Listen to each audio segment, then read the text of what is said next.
Okay, I'm going to look now at the different types of carbohydrate-based sports drink. There's three main ones are often talked about.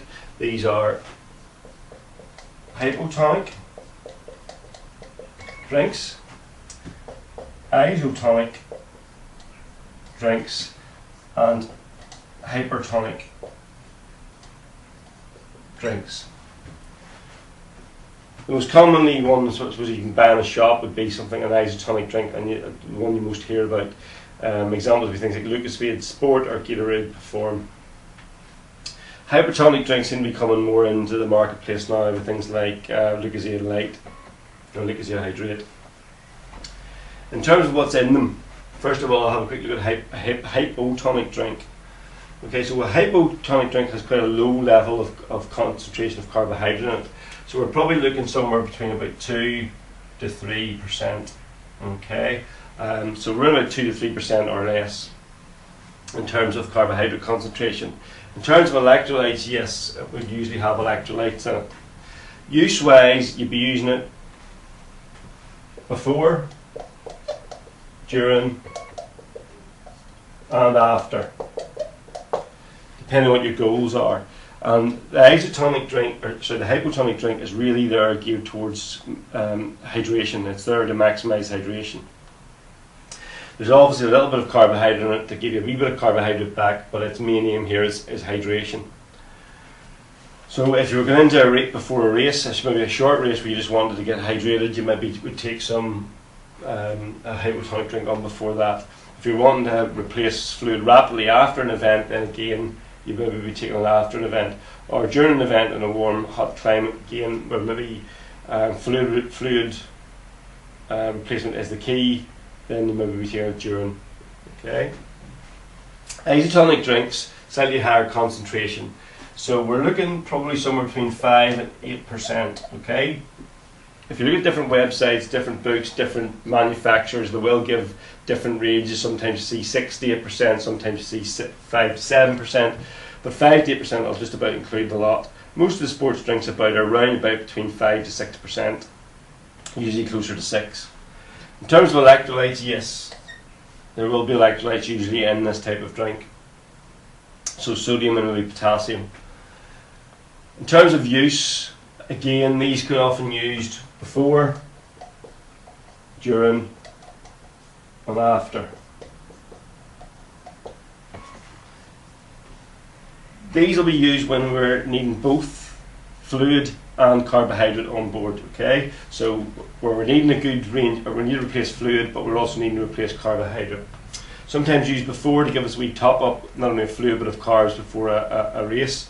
Sometimes used during, because we're after maybe topping up our carbohydrate levels again as well as our fluid, and sometimes used after to replace fluid but also replace some of the carbohydrate we've lost during exercise.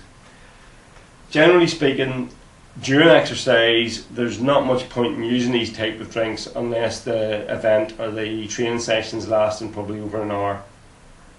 Less than that, and we probably don't need, as long as we're getting into the event well topped up with carbs, we probably do not need any top up of carbs during it. So if you're in with maximum carbohydrate in the muscle, maximum sort of glycogen, then there's no real need for these during the event. You'd probably just then go for something like a hypotonic drink instead. In terms of hypertonic then, these are usually seen as 10% plus in terms of the concentration of carbohydrates. So these would be quite high in carbohydrates. Electrolytes, yeah, you might have some. Okay, so put a wee tick and a question mark in there. So you might have some because you also obviously want to keep on drinking as well.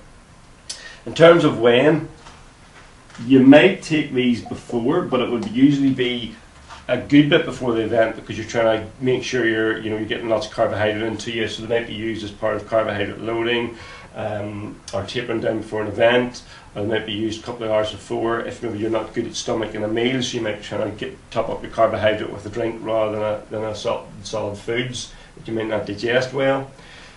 During an event, I'll put a big question mark in. Usually these would not be used during a normal event.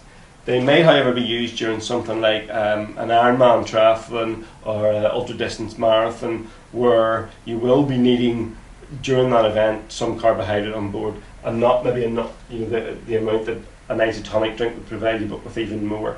Again, some people don't stomach solid foods in these type of events, so they will be taking some sort of hypertonic drink to top up the carbohydrate levels that are fast depleting during these sort of ultra distance events like the Ironman, triathlon Ironman. For those who don't know what that is, I mean it's a swim that lasts 3 miles, 116 miles on the bike, and then finish off with a marathon, running marathon. So we're talking events lasting 8 hours plus here. So you would definitely maybe use a hypertonic drink during those. Under any normal circumstance, even something like a marathon, hypertonic drinks usually wouldn't be used because they're going to slow down the absorption of fluid, which is obviously very important as well. Probably the most used for hypertonic drinks would be after an event. So you might use a hypertonic drink to try and get carbohydrate back into you after you've ran maybe something like a marathon and you're needing rapid replacement of carbohydrates that you've lost.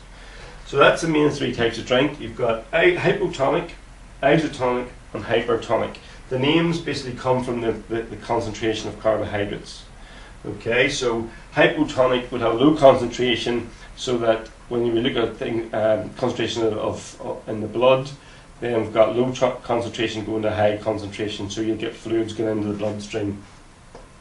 Isotonic drinks around about are just slightly less concentrated in the blood, so again they will get under the blood reasonably rapidly but not as quickly as the isotonic drink. Hypertonic drinks will have much higher concentration in the blood, so they're not going to get into you rapidly, they're not going to replace fluid rapidly. They're really there to try and get carbohydrate into your system, to replace the carbohydrate that's been lost during an event, or to try and top up carbohydrate well in advance of an event. Okay, so that's the 3 main types of sports drink.